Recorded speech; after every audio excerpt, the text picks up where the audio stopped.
Hello everyone, video end వరకు చూడండి. Video ఎండింగ్లో ఒక ముఖ్యమైన విషయం చెప్తున్నాం మనం. డార్లింగ్, మీ ఏలూరులో ఏది ఫేమస్? సిఎంఆర్ జూడియో. సూపర్. ఆడు వచ్చాడంటే పెద్ద తలనొప్పరా, వచ్చేసాడు రాడు. ఇండి కానీ ఏదైనా ఫ్లేవర్ గుడ్ ఏదైనా ఉందా? యూట్యూబ్ చెప్పండి. అందరం ఫుడ్లో ఏలూరులో ఏది ఎక్కువ తింటారు బాయ్స్? అంటే అన్న, ఫుడ్లో ఏలూరులో ప్రతి ఒక్కటి బాగుంటుంది. అంటే ఫుడ్ అంటే ఎట్లా అంటే అన్న, ఆకలి వేయడాన్ని బట్టి డిపెండ్ అయి ఉంటుంది.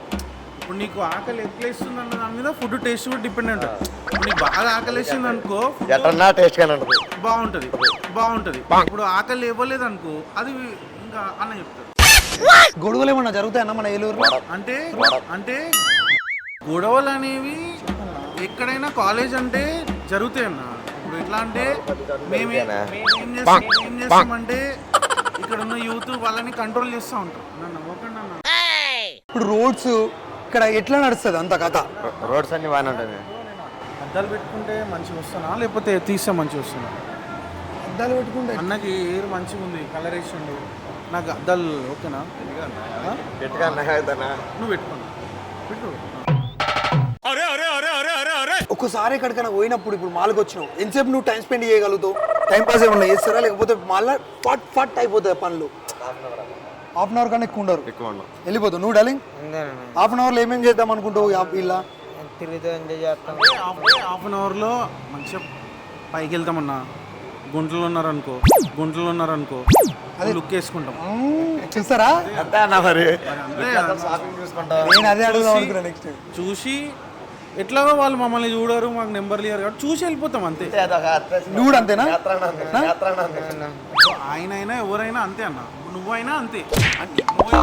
నువ్వు పత్యా, నువ్వు కాదు అన్న. నన్నెందుకు లేదన్నా? అరే, నీకు ఈ మాల్లో నువ్వు జూడియో కాకుండా ఇంకేమేమి చూడాలి, ఏమేమి తినాలని నీకున్నది ఏలూరులో?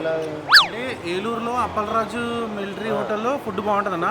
ఆఫ్టర్నూన్ 11 o'clock నుంచి ఉంటుంది. అండ్ మదీనా కూడా చాలా బాగుంటుంది బిర్యానీ. ఇక్కడ ఏంటంటే అన్న, ఫుడ్ అనేది అదొక అయిందన్నది సరిపోయింది. హీరో విలన్ కొట్టుకుని కమెడీని చంపేసినట్టు నా మీద పడతారేంటి? నువ్వు అయితే ఏ ఫుడ్ ఎక్కువ తింటావు? నువ్వు చెప్పు, ఏం మాట్లాడుతున్నావు? నేనైతే ఈ మాల్లో అయితే KFC చికెన్ తినడానికి వచ్చినా. అక్కడ ఉన్న చికెన్, నాకు చికెన్ వింగ్స్ ఇష్టం. ఏలూరులో ఈ మాల్ కాకుండా ఇంకెక్కడికి పోయి ఎంజాయ్ చేస్తారు ఎక్కువ?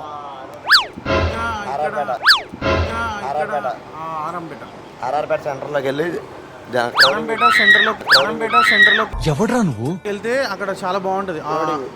అంత అసలు నాకు తెలియదు అన్న, నాకు తెలియదు. ఈ ఆర్ఆర్పేట అంటే ఏంటిదో నీకు ఏమన్నా తెలుసా? మీకు అది ఒక ప్లేస్ అన్న, ఏరియా అంటే నేను చెప్తాను. నేను ఒకసారి టీవీలో అది ఒక ప్లేస్, అక్కడ బాగుంటుంది, మనం చూడడానికి బాగుంటుంది. క్రౌడ్ ఉంటారు, జనాలు ఉంటారు.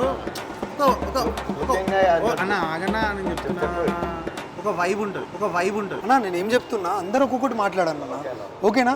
ఎందుకంటే ఇప్పుడు నువ్వు మాట్లాడతలేవు అన్న, ఒక్కసారి ఏదో మాట్లాడుతున్నావు. ఈయనైతే ఎండాకాలంలో వర్షం కొట్టినట్టే మాట్లాడలేవు అన్న. ఈ ఏలూరులో మీకు ఇప్పుడు మీ దాంట్లో మోడల్స్ ఉంటారు కదా, అంటే మన ఏలూరులో ఒక్కొక్కటి ఉంటారు. అట్లా మీకు దగ్గరలో ఒక మోడల్ ఎవరో ఉంటారు, వాళ్ళు మీకు ఫ్రెండ్స్ ఉన్నారా? వాళ్ళతో మీరు ఎప్పుడైనా రీల్స్ లేకపోతే పాటలు ఏమైనా చేసిర్రా? అంటే ప్రతి ఏరియాలో ఉంటారన్న. మీరు అలా మోడల్స్ అని చిల్లర్గా చూడొద్దు. మీరు ఎప్పుడు ఫస్ట్ మోడల్స్ అన్నప్పుడు మీరు రెస్పెక్ట్ లేదు మీ బాడీ, వాళ్ళని అలా తక్కువ చూడొద్దు కదా. వాళ్ళు కూడా వాళ్ళ టాలెంట్ని యూజ్ చేసుకొని ఏదో సినిమాల్లోకి వచ్చి డెవలప్ అవుదామని వాళ్ళ ప్రయత్నం వాళ్ళు. ఇప్పుడు మీ ఊర్లో ఎవరు ఉంటారు? వాళ్ళతో నీకు ఫ్రెండ్ ఉన్నదా, ఫ్రెండ్షిప్ ఉందా? ఫ్రెండ్షిప్ అంటే మన వాటర్ అయితే నన్నే చూస్తారు అందరూ. నువ్వేమైనా చేసినావా? రీల్స్ ఏమైనా కొట్టినావా? ఫాలోవర్స్ ఉన్నారు. రఫ్ అండ్ టఫ్ అనేది డేరింగ్ బిజినెస్. సునామా చాట్లెట్ ఒక డైలాగ్ ఏదైనా చెప్పరాదు? అయితే బేలు లేకపోతే జైలు, మనతో ఎవరు మన అంతా ఓపెన్ ట్యాప్. మళ్ళా వన్ మ్యాన్ షో నీదిరా. ముట్టి సాగ తీసేస్తా, గట్టిగా ముట్టి సాగ తీసేస్తా అంటే తీసేస్తా నాకు కూడా. Okay okay. రన్నింగ్ ఇంతకుముందు ఏమైనా గట్రాలు జరిగినాయా నీకు? అయ్యో, గట్రాలు అనగానే వెళ్ళిపోతాడు ఏందన్న? లెక్క ఉన్నారు కానీ ఇట్లా డమ్మి డమ్మిగా లెక్కనే ఉన్నాడు. వేస్ట్ ఉన్నాడు బ్రో. చేస్తున్నాడు నేను అది నువ్వు మాట్లాడుతున్న గుంజు కూడా ఎంతవరకు కరెక్ట్ అన్నా? ఆడికి ఎంతవరకు వైరల్ అయిపోవాలని చూస్తున్నాడు. అంతసేపు మాట్లాడాడు మనోడు కల్లడి బాగుంటుందని చెప్పి కల్లడి పడతాం కదా అట్లా ఉంటుంది ఆడుతుంది. నీ ఒపీనియన్ ఏందన్నా ఇట్లాంటి వాళ్ళ మీద? ఇట్లాంటి వాళ్ళ మీద ఇట్లాంటి మధ్యలో వచ్చి గెలికించుకొని పోతారు. అట్లాంటి వాళ్ళని ఎక్కే చేయం మనం అసలు దమ్మి అంతేనా? వాగితే కనుక షార్ట్లు పడతాయి. అంతేనా? నేను నా జోలికొత్త కొట్టేదాన్ని, జోడుతో కొట్టాలా? నా జోలికొత్త కొట్టేదాన్ని నన్ను అలా యాక్చువల్లీ వీఆర్ షూటింగ్ ప్రాంక్. ఆయన మావాడే. అరే మేమంతా యూట్యూబర్స్. আমার সর্বনাম থেকে দুষ্টুমি করে দিন যাবেন ঝিঙ্কা চিকা ঝিঙ্কা চিকা ঝিঙ্কা চিকা ঝিকাঙ্কা. Sorry cute nice. నాకు మంచిగా అనిపించింది. ఏలూరుకి మేము కొత్తగా వచ్చినాం. మీకు ఏమనిపించింది? చిల్లన్న మన అట్లాంటివి జరగబోతే ఎట్టన్నా లైఫ్ లా చిల్లుండ. లవీరా రే, లవీరా.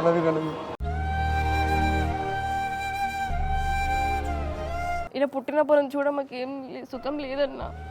చాలా కష్టపడుతున్నాం మేము. వెంటిలేటర్లో పెట్టి ఆయన బతుకుతాడా లేదా అన్న మూమెంట్లో మేము 10 లక్షల ఖర్చు పెట్టుకున్నాము.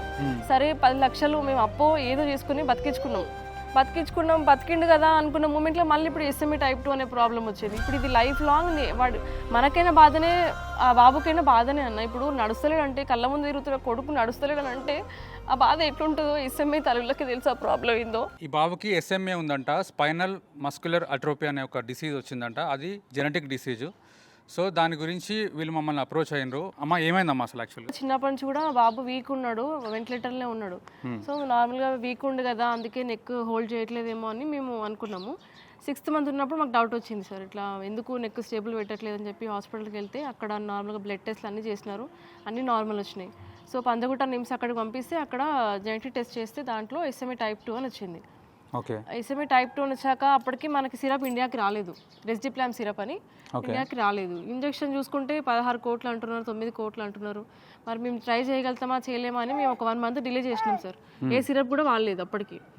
తర్వాతకి 1 మంత్కి అట్లా మన ఇండియాకి వచ్చింది నాట్కో కంపెనీ అని రెసిడిప్లామ్ సిరప్ 17,000కి వస్తుంది అన్న. ఇప్పుడు 6 months నుంచి ఆ సిరప్ వాడుతున్నాము. 6 months నుంచి వాడుతున్నాము. దానివల్ల కొంచెం స్టేబుల్ ఉన్నాడు బాబు. కానీ అది లైఫ్ లాంగ్ క్యూర్ అనేది అదేమంటారు, లైఫ్ లాంగ్ క్యూర్ ఉండని చెప్తున్నారు ఆ సిరప్ వల్ల. సో ఇప్పుడు ఈయనకి మరి ఏంటిది ట్రీట్మెంట్? ఇంజెక్షన్ ఉందన్న, 1 time ఇంజెక్షన్ ఉంది. మీరు అందాక చెప్పారు 16 crores 16 crores 9 crores కాదన్న. ట్రయల్లో ఉన్న ఇంజెక్షన్ ట్రై చేద్దాం అనుకుంటున్నాము. ట్రయల్లో ఉన్న ఇంజెక్షన్ ఓకే, మలేషియాలో ఉంది అది. ఓకే. అక్కడ నుంచి మనము లెటర్ తెచ్చుకున్నాము. ఆ లెటర్లో మనకి వాళ్ళు మెన్షన్ చేసినారు 1.5కి బాబుకి ఓకే చేయగలుగుతాం ఇంజెక్షన్ అని మాకు ప్రూఫ్ ఉంది. అసలు SME type 2 అంటే ఏంటంటే బాబు కూర్చోలేడు, నడవలేడు, మాటలు రావు, సడన్గా నెక్ అనేది కింద పడిపోతూ ఉంటుంది. సో మనోళ్ళ లోపల గ్రోత్ అనేది ఉండదు అనమాట. సో దానికి ట్రీట్మెంట్ అనేది చాలా కాస్ట్లీ అంట. ఇవన్నీ మనకి అక్క చెప్తేనే తెలిసింది. సో వీళ్ళు ఒక ఇంజెక్షన్ ట్రై చేద్దాం అనుకుంటారు, దానికి 1.5 crore అవుతుందంట. వాళ్ళ దగ్గర ఉన్న డబ్బులన్నీ బాబు ఖర్చుకి పెట్టేసారు. ఆ బాబుని ఇంటికి వచ్చి చూస్తే మాత్రం అట్లా మనసు అంతా కదిలిపోయింది. ఎందుకంటే ఆ బాబు చేసిన తప్పేం లేదు, అది న్యాచురల్గా జెనెటిక్ వల్ల వచ్చిన డిసీజ్. అది మనందరం కలిసి ప్రతి ఒక్కరం ఒక్కొక్క చేద్దాం, మనతో అయినంత సాయం వాళ్ళకి చేద్దాం. నేను ఇక్కడ మన QR కోడ్ ప్లస్ వాళ్ళ బ్యాంక్ అకౌంట్ డీటెయిల్స్ అన్నీ పెడతాను, వాళ్ళ ఫోన్ నెంబర్ కూడా పెడతాను. మీరు ఒకవేళ ట్రై చేసినప్పుడు మీకు అమౌంట్ వెళ్తలేదు అంటే వీళ్ళ ఇల్లు కూడా దూరమేం కాదు, నేను హైదరాబాద్కి చాలా దగ్గర, గట్కేసర్ విలేజ్లోనే వీళ్ళ ఇల్లు. సో నేను నెంబర్లు పెట్టినప్పుడు, మీ పేరు మహేష్ కదా? సో మన మహేష్ ఆల్రెడీ బాబు ఎట్లయినా సరే బాబుకి 100% మంచి జరగాలని చెప్పి ఆల్రెడీ తను క్రౌడ్ ఫండింగ్ చాలా మంచిగా చేస్తున్నాడు. సో ఇక్కడ చాలామంది బాబు కోసం చూస్తున్నారు, అండ్ మేము కూడా మాకు తగినంత సాయం చేస్తాం. అండ్ నా ఫ్రెండ్ గిరి, సో బాబు గురించి ఎప్పుడైతే చెప్పంగానే అంటే మేము వచ్చే ముందే ఫోన్ చేసిన, వాడు నేను రెగ్యులర్ కలుస్తూ ఉంటాం. ఇట్లా బాబుకి ఇట్లా ఉందంటారా మీ ఊరు పక్కనే గట్కేసర్ పక్కనే అంటే, మనోడు ఉండేది రాంపల్లిలో, గట్కేసర్ అనగానే వచ్చిండు. సో మనోడు ఒక 10,000 వాళ్ళకి డొనేట్ చేస్తుండే, అండ్ మాకు తగినంత సాయం కూడా మేము వాళ్ళకి చేస్తున్నాం. సో ఎవరైనా సరే నేను రిక్వెస్ట్ చేస్తున్నా, ఇప్పటివరకు మేము ఫన్ పటాకాలో వచ్చి మిమ్మల్ని ఏం అడిగింది లేదు, మాకు అది చేయండి ఇది చేయండి అని. మా రిక్వెస్ట్, పాపం బాబుని అయితే ఎట్లయినా బతికించుకోవాలి మనం. అంటే నాకు ఆ వర్డ్స్ అనాలన్నా కూడా చాలా బాధ అనిపిస్తుంది. అండ్ వాళ్ళ మదర్ చెప్పిన విషయాలు కూడా చాలా అంటే మస్తు బాధ అనిపించినాయి. సో ఎంత పాసిబుల్ అయితే అంత డొనేట్ చేయండి. సో అది మా రిక్వెస్ట్ మీ అందరికీ. మీరు కూడా ఏమైనా చెప్పాలంటే చెప్పండి అక్క. నా అందరికీ దయచేసి చేతులు జోడించి నమస్కారం చెప్తున్నా. ఈ అన్న లాంటి వాళ్ళు ఇంకా ఎంతోమంది ముందుకు రావాలి. అన్న మీరు వచ్చినందుకు కూడా చాలా థ్యాంక్ యూ. ఇప్పటివరకు చాలామంది ఇన్ఫ్లుయెన్సర్స్కి చాలామందికి మెసేజ్ చేస్తున్నా. నా ఇన్స్టాగ్రామ్ ఇన్బాక్స్ మొత్తం ఇన్ఫ్లుయెన్సర్స్తోనే ఉంటుందన్న. ప్రతి వాళ్ళకి మెసేజ్ చేసిన, రియాక్ట్ అయిన వాళ్ళు రియాక్ట్ అవుతున్నారు, రియాక్ట్ కాని వాళ్ళు కూడా ఉన్నారు. దయచేసి అందరు ముందుకు రావాలి. 1.5 CR అనేది మీరు అందరు ముందుకు వస్తే అయిపోతుందన్న. నా కొడుకు బతుకుతాడు, నా కొడుకు ప్రాణాలు మీ చేతిలో ఉన్నాయి. దయచేసి మీరు అందరు రావాలని కోరుకుంటున్నాను. Thank you.